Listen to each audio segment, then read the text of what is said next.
السلام عليكم ورحمة الله وبركاته. ازيكم حبايبنا؟ عاملين ايه؟ يا رب تكونوا كويسين بخير. اللهم صل وسلم وبارك عليك يا حبيبي يا رسول الله. سبحان الله والحمد لله ولا اله الا الله والله اكبر ولا حول ولا قوة الا بالله. ما تنسوش تشتركوا في القناة وتفعلوا الجرس عشان يوصلكوا كل جديد، وتعملوا لي لايك وتسيبوا لي كومنت. النهارده هنقدم لكم طريقة السردين المملح. انا معايا هنا 3 كيلو سردين، انا غسلته وشطفته وصفيته. تمام.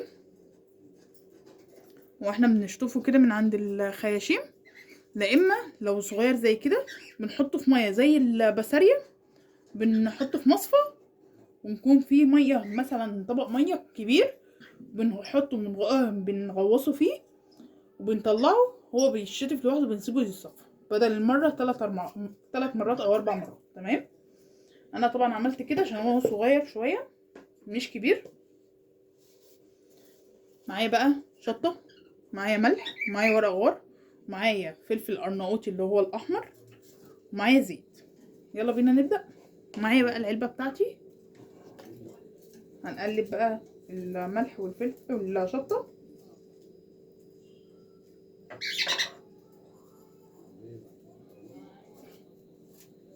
على حسب حبة الملح اللي انت الكمية اللي انت عايزاها. يعني انا حاطة حبة ملح عشان انا عايزاه يكون ايه مظبوط، مش دلع ولا حاجة، ويكون عادب احسن. تمام.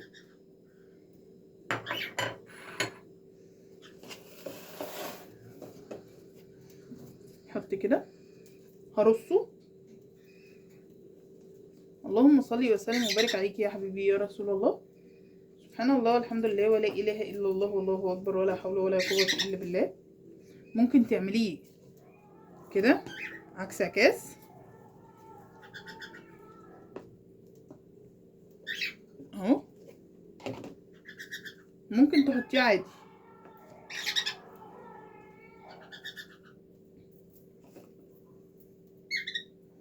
اللهم صل وسلم وبارك عليك يا حبيبي يا رسول الله.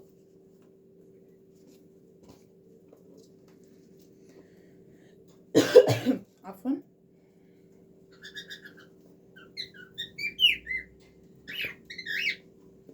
اهو.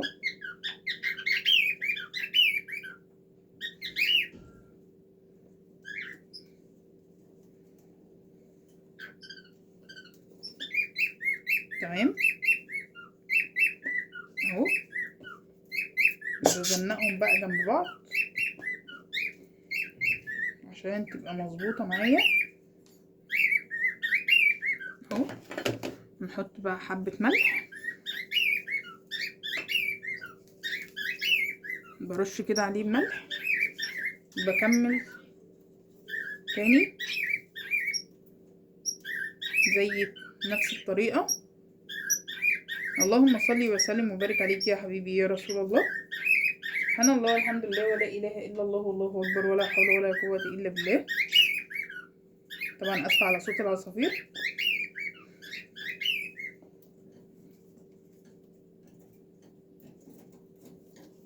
اهو.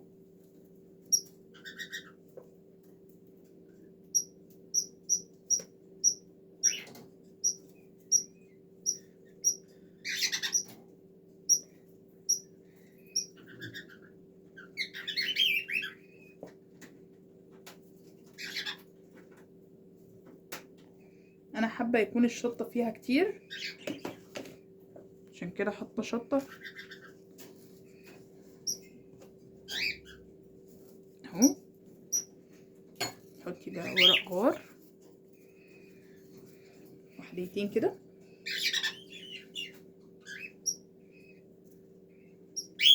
اهو.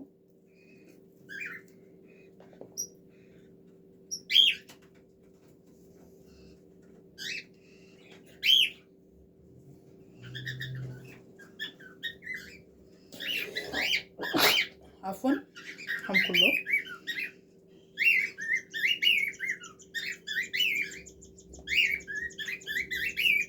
السردين اللي انا جايباه ده اكبر من البسارية شوية. تمام. ده مش الكبير، الكبير احنا كنا عاملينه معاكم قبل كده، ده اللي هو الصغير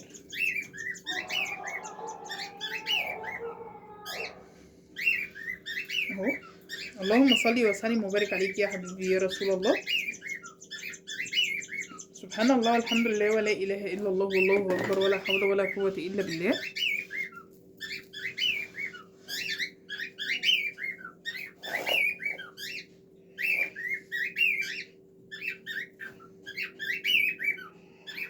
عايزه مثلا تحطيه في بطرمان حطيه، عايزه تحطيه في علبه زي ما انا عملت كده حطي اللي انتي عندك حطيه.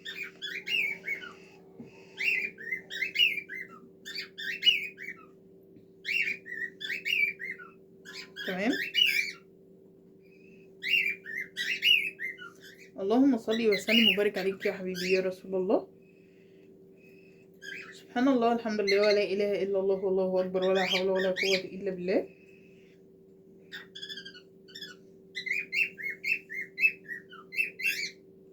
اهو.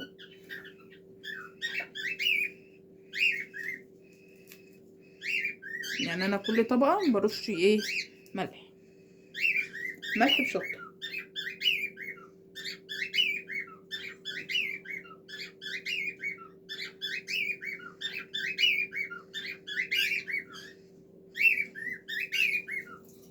تمام كده. اللهم صل وسلم وبارك عليك يا حبيبي يا رسول الله. سبحان الله والحمد لله ولا اله الا الله والله اكبر ولا حول ولا قوه الا بالله.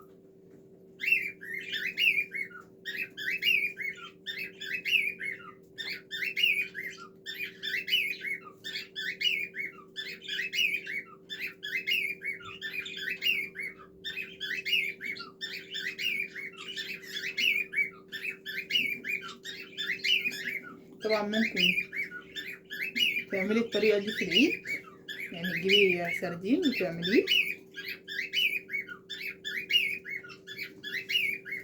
اعملي اللي انت حباه في الوقت اللي انت حباه. عايز تعمليه بقى في الايام العاديه، داخل عليكي عيد، داخل عليكي مثلا عايز تاكليه قبل رمضان، اعملي اللي انت حباه. ممكن في ناس بتجيبه وتاكله في الايام العاديه ما بتستناش العيد، في ناس كيفه في العيد تجيب سردين وتجيب فسيخ وتجيب رنجه. تمام كده. اللهم صل وسلم وبارك عليك يا حبيبي يا رسول الله. سبحان الله والحمد لله ولا اله الا الله والله اكبر ولا حول ولا قوه الا بالله.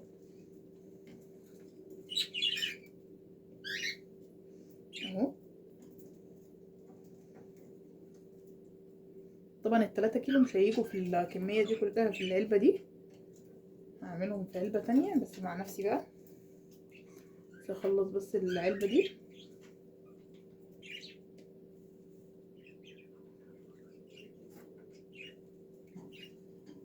اهو.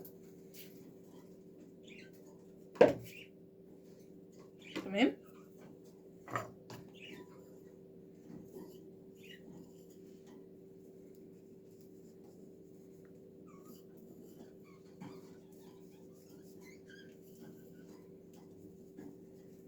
اهو. دي طبقه ملح وطبقه ايه، طبقه سردين. نحط بقى الورق الغار، نحط الفلفل، الفلفل بيديله طعم جدا حلو. وخير وبركه بقى لو حراق وحامي قوي يديله طعم جميل.